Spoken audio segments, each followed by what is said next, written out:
But here's what George Bush himself said almost 3 months later when asked about September 11th. Was sitting outside the classroom waiting to go in, and I saw an airplane hit the tower of a TV. You know, the TV was obviously on, and I used to fly myself, and I said, well, there's one terrible pilot. And it said it must have been a horrible accident. But I was whisked off there. I didn't have much time to think about it. Now, wait a minute. George Bush was told about the second plane while he was inside the classroom. So you just heard him describe seeing the first plane crash on television that day. But that's impossible. No one saw the first plane crash on TV on September the 11th because the videotape of it didn't surface until the next day.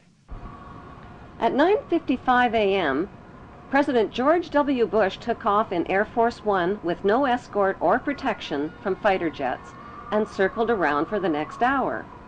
Why was the president's plane airborne and unescorted for an entire hour while hijacked planes were roaming the skies? The inexperienced hijacker pilots who took only a simulated flying course reportedly flew the third hijacked plane, Flight 77, into a Top Gun 270-degree turn, bypassed the offices of the Joint Chiefs of Staff, and crashed into an insignificant part of the Pentagon that was under renovation. Emergency response Air Force fighter jets were finally airborne when a fourth hijacked plane, Flight 93, crashed into a field in Pennsylvania at 10:06 a.m. The media reported that passengers overpowered the hijackers, but nearby residents saw U.S. fighter jets overhead and gave eyewitness reports of debris falling from the sky. That debris was found 8 miles away, indicating that the plane had been shot down. Within hours of the 911 hijackings, a massive Blame the Muslims campaign was launched by CNN and the media and continues to this day. In less than 48 hours, the names and mugshots of 19 accused Muslims were flashed across TV screens. If government investigators knew nothing, how did they identify 19 Muslim men as the hijackers so fast, from fake passports and with no DNA evidence? How could Muhammad Atta's passport survive the fireball explosion that supposedly cremated him, fly out of his pocket, fly out of the incinerated plane, flutter to the ground into 2 feet of debris, and end up in readable condition in the hands of investigators, all within 48 hours? Why did 19 Muslim men even need passports on domestic flights? How were passports found but not the plane's voice recorders? Why did the hijackers need passports they would never use again after their suicide flights? And why were the 19 accused Muslims not under surveillance on 911 if they were so easy to identify? The suitcase of accused ringleader Muhammad Atta was never loaded onto the hijacked plane and conveniently fell right into the hands of investigators. It was jam-packed with incriminating evidence, including a Quran, a how to fly a commercial airplane video, and a fuel consumption indicator. Why would a hijacker about to die on a suicide mission pack a suitcase? It seems Muhammad Atta was a very forgetful ringleader who carried around a lot of Quran holy books. He reportedly forgot one Quran in a Florida strip club, another in a rental car, and still another one in his lost suitcase at the airport. More incriminating evidence of flight manuals written in Arabic were found within hours of the attacks in parked rental cars at the airports. Why didn't the terrorists take a taxi to the airport? Can they be that smart and that stupid at the same time? The conspicuous trail of planted evidence continued 3 weeks after the 911 attacks, when anthrax letters killed 5 people and were clearly worded to throw the blame on Muslims. Death to America, death to Israel, Allah is great. It has since been proven that the anthrax came from a U.S. Army lab and was never mailed by Muslims. Were the 19 Muslims accused of the hijacking set up as patsies and framed? If so, who set them up? Right after the attacks, CNN deceptively and repeatedly showed an airport security video of Muhammad Atta.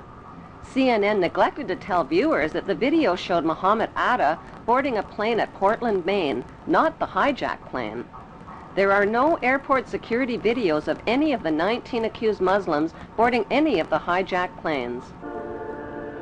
Right after the 911 attacks, CNN reported that the U.S. government had a tape recording of Osama bin Laden telling his mother that something big was about to happen and that she wouldn't be seeing him for a while. CNN later acknowledged that the report was false.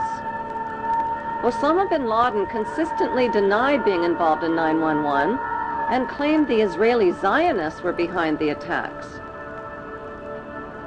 According to Japanese, Chinese, and Indian news reports, Osama bin Laden was killed in Afghanistan in the fall of 2001 and was buried in an unmarked grave by his own men.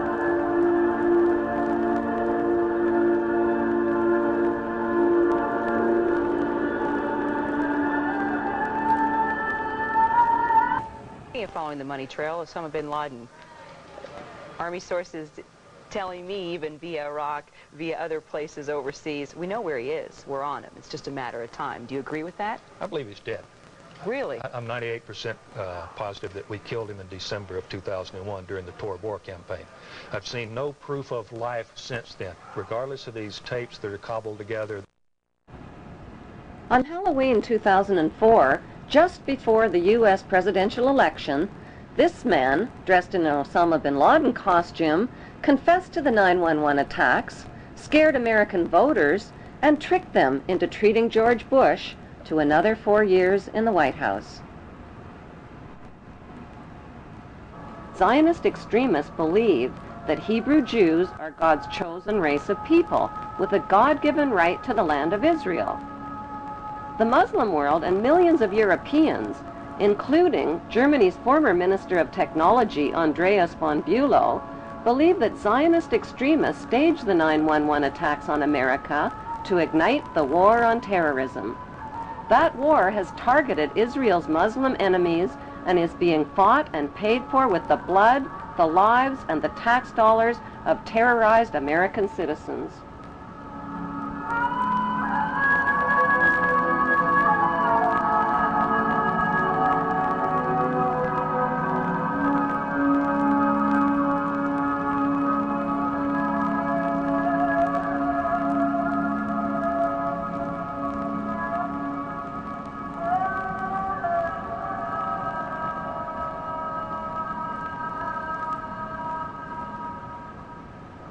Half the world believes that 9/11 was a conspiracy carried out by Islamic Muslim extremists with financing from Muslim charities.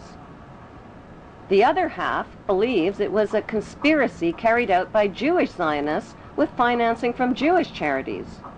Is there any evidence to support that belief? Since 9/11, FBI Director Mueller, BBC News, and ABC have confirmed that 7 of the 19 Muslims whose mugshots were flashed around the world did not die in the 9/11 crashes. They are alive and well and are victims of identity theft. An 8th accused Muslim died 1 year before the 9/11 hijackings even occurred. Who stole their identities, and why isn't the FBI looking for them? If the hijackers really were Muslims, why would they steal the identities of fellow Muslims and implicate them? Wouldn't they be more likely to steal Israeli identities and put the blame on Israelis? If the hijackers were Israelis, wouldn't they be likely to steal the identities of Muslims and put the blame on Muslims? Even though no one has been officially charged or convicted of the 9/11 hijackings, CNN and the 5 Western media monopolies have exclusively sold the American people on a Muslim conspiracy. Unfortunately, the only eyewitnesses capable of positively identifying the hijackers died on board the hijacked planes. Before flight attendant Amy Sweeney was killed on hijacked Flight 11, she picked up an airphone and reported that 4 Middle Eastern-looking men had hijacked the plane. The fact is that Israeli men are Middle Eastern men who just happen to be Middle Eastern-looking. The voice of the hijacker heard from the hijacked plane's voice recorder reveals that the accent of the hijacker matches an Israeli Hebrew accent. Stay quiet and you'll be okay. We're heading to the airport. The next transmission comes seconds later. Nobody move. Everything will be okay. If you try to make any move, the danger yourself and the airplane.